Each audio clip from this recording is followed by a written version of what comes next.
자, 이제 2부 들어갑니다. 지역 일꾼 이중재. 네. 자, 일단 이제 지역을 먼저 얘기하면 연수 갑에 공천이 된다 만다 있다가 지금 가신 곳이 계양구 갑입니다. 그 연유부터 좀 설명이 좀 필요할 것 같습니다. 아, 저는 인천 연수갑에 이제 공천을 신청하고 네네. 이제 면접을 봤는데 공관위에서 그런 연락이 왔어요. 인천의 미래통합당이 이제 뭐 현역 의원들도 일종의 뭐 컷오프가 되고 그러다 보니까 자원이 부족하다. 그런데 왜 연수갑에만 자꾸 몰리느냐. 당신은 계양갑 가도 할 수 있다. 오. 그래서 저를 뭐 굉장히 높게 평가를 해주시더라고요. 네. 그래서 저도 며칠 고민하다가 기꺼이 따르겠다 해서 가게 된 겁니다. 아, 이거 살신성인을 시작해서 계양갑을 선택했다 이렇게 되나요? 그건 너무 거창한 것 같고 하여튼 뭐 당의 그런 의중과 당의 명령으로. 그렇죠. 제 검토사항 제가 검토한 걸 종합해서 가기로 결정한 거죠. 실제 계양갑의 어떤 연고나 네. 계양갑에 뭐 그동안에 뭐 씨앗을 좀 뿌려놨다거나 이런 네. 건 별로 없는 거죠. 그렇다 하더라도 네. 계양갑에 가보니까 거기도 역시 제가 알던 뭐 저희 기본은 충청도인이니까 네네. 거기에 뭐 충청 향후의 분들이 많아요.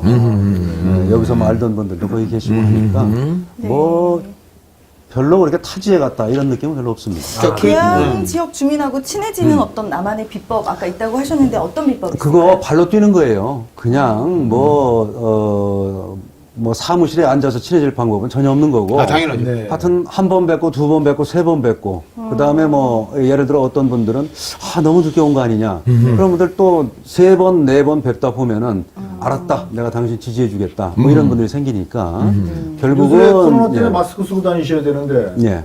누가 알아보나요?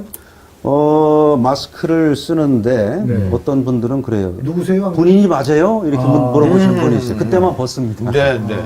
그러면 또 제가 벗었더니 그럼 사진하고 제가 일치하죠? 맞대요. 근데 어떤 분은 요새 그런 말씀을 많이 해요. 또 사진을 보더니 뭐 이명박 전 대통령하고 저하고 사진상으로는 비슷하다고 하더라고요. 근데 저는 전혀 몰랐는데 네. 아닌 걸로. 유권자들한테 현장 공문 당하시는구나. 네. 자, 그럼 이제 뭐 어찌됐든 거기에 뭐 지인들도 있고 다 좋습니다. 근데 이제 어찌됐든 예상 외에 지역구를 가셨어요.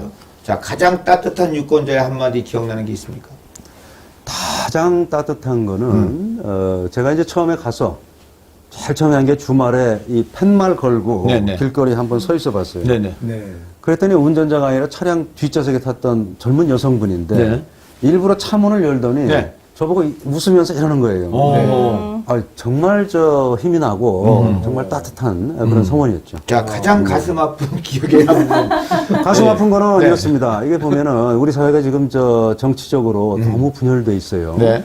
그래서 제가 며칠 전에 네. 제가 식당에 들어가서 명함을 돌렸더니 저 보는 앞에서 명함을 찢는 분이 있더라고요. 그러니까 이제 그건 이제 미래통합당하고는 전혀 반대의 가치관을 가진 분이죠. 이제 그런 경우를 많이 겪을 거예요. 나를 능멸하느냐 이거 그냥 딱 한번 지적 안 하셨어요? 그게 못하죠. 네. 제가 아까 말씀드렸지만 제가 평생 갑으로도 못 살았지만 후보자는 슈퍼 을입니다. 그러니까 유권자분들이 어떤 의사표시를 하시더라도 저런 생각을 갖고 계시구나 해야죠. 자, 인간이기 때문에 진실 토크 들어갑니다. 인간이기 때문에 그 찢겨지는 그 순간. 네. 내가 검사했으면 넌 구속이야. 하는 마음 들었습니까? 안 들었습니까? 그 생각보다는 네. 저는 그랬어요. 정치적인 성향이 다르더라도 우리 사회가 저 정도까지 되면 안 되는 거 아닌가. 너무 지금 저렇게까지 된 건 기존 정치인들의 책임이 크다. 그 생각은 했죠. 그렇죠. 나오시는 후보께서는 사실은 지상파나 종편에 네. 오랫동안 패널로 예, 예. 방송 출연기간 대단히 많습니다. 아마 지금 10세 지역구에 많은 후보들 중에 방송 출연 경험은 정말 거의 상위권, 그죠? 방송 출연 경험과 횟수로 따지면 네. 저는 당연히 당선도 해야죠. 말도 안 되는 기준은 저희가 뒤로 하는 걸로. 예. 장영훈 대통령이네요. 자, 계양구에서 그럼 가장 시급하게 해결해야 될 문제 좀 발견하셨나요? 하셨나요? 계양구도 뭐 인구가 줄고 그다음에 교통 편의 시설도 굉장히 열악해요. 그 뭐 효성동, 작전동, 소운동 뭐 넓은 지역에 지하철역이 딱 하나밖에 없어요. 네. 그래서 뭔가 이런 이동 수단의 편의도 제공해야 되고 경제에 활력을 불어넣어줄 마중물이 필요하다. 그게 일단 가장 큰 현안이다. 이렇게 네. 말씀드리겠습니다. 예, 예. 아무래도 이제 상대 후보는 이제 재선에 도전하는 후보. 그렇죠. 네, 이제 이중재 후보는 이제 초선이고 국회의원 도전은 처음이시죠. 그렇죠. 근데 어떻게 조금 이제 우리가 시쳇말로 좀 밀린다, 뭐 쫄린다, 뭐 그런 거 없습니까? 그건 사실 없어요. 아 그래요? 제가 이제 국회의원의 자격은 일반 뭐 아까 말씀드린 도덕성과 능력이라고 보는데 네. 도덕성은 제가 성인군자는 아니지만 제가 그 깨끗하다고 아까 말씀드렸잖아요. 네. 그거 있고 그다음에 능력 면에서는 우리 헌법상 국회의원의 가장 중요한 직무는 입법권이에요. 네, 그렇죠. 그러니까 주민들의 필요로 하는 사항을 충족시켜주는 법률을 제정해야 될 거예요. 네네. 그 능력 면에서는 제가 누구보다도 낫죠. 그렇기 때문에 능력 면에서는 뭐 문제 아까 없다. 발의하고 싶은 법안 있다고 그러셨는데 네. 어떤 공수처법 개정안이요. 네. 그래서 저는 뭐 폐지가 되든 어쨌든 가장 뭐 중요한 독소 조항은 지금 이거예요. 수사기관, 경찰이나 검찰이 수사하면은 무조건 공수처에 통보하라는 거 아니에요. 네네네. 통보하면 공수처가 사건 가져갈 수 있는데. 네. 그러면 권력 실세에 대한 수사하면 공수처에서 내놔 해가지고 무마시키고. 대통령의 조치는 공수처장이 그냥 없애버리면 어떡할 겁니까? 그럼 반드시 개정해야 돼요. 국가 수사기관들끼리도 그러한 그 어떤 사건 인지 이런 부분에 대한 경합 같은 것도 있나요? 경합이 있는데 고위 공직자에 대한 수사는 공수처가 우선권이 있습니다. 네, 그러니까 공수처죠. 그전에는 우선권이 있고 대신에 검찰이나 경찰에서 뭐 압수수색을 먼저 했다거나 이런 경우에는 그냥 맡기는 걸로 검찰에 그렇게 해놨었는데 네네. 네. 지금은 압수수색 하기도 전에 무조건 사건 발생만 하면 우리한테 통보해라. 지금 이렇게 해놨으니까 네. 압수수색 하기 전에 미리 뺏어가겠다는 거죠. 네. 그거 바꿔야 돼요. 저 어찌됐든 이제 국회의원으로서는 처음 도전이신데 이제 검사, 변호사 이렇게 하시면서 원래 정치의 꿈이 있으셨습니까? 정치의 꿈은 어릴 때는 없었어요. 네. 어릴 때는 저는 뭐 그냥 검사를 좀 하고 싶다. 저렇게 해서 좀 사회 정의를 확립해보자. 흔히 하는 교과서적인 네네네. 얘기대로.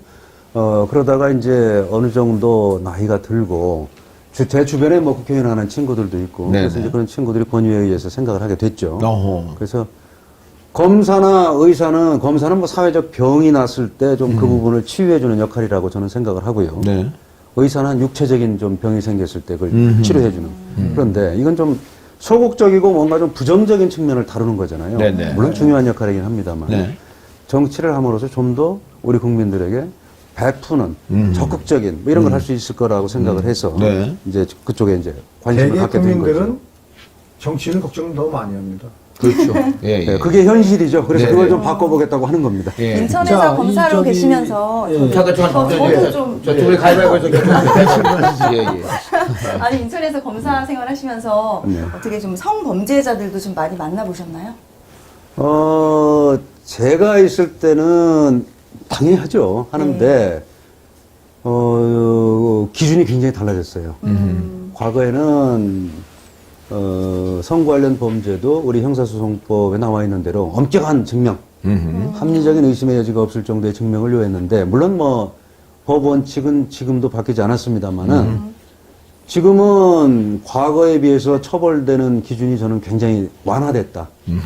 오히려 완화됐기 때문에 지금은 특히 남성분들 조심하셔야 돼요. 이 옛날 기준을 가지고 생각하시면 바로 수사받고 재판받을 수 있습니다. 네. 엠번버 사건 여쭤보려고 했던데. 네, 그런 것도 그렇고, 이제 기본적으로 검찰의 이미지가, 지금 현재 검찰의 이미지가 여성들에게 그렇게 좀 좋은 이미지는 아니거든요. 굉장히 여성들에게 되게 불리하게 판결을 하고, 뭐 이런 것들. 그래서 개인적으로 되게 궁금했던 게, 그 김학의 무혐의 처리된 거에 대해서 어떻게 생각하시는지가 저 굉장히 궁금했거든요. 훌륭한 질문입니다. 그렇죠?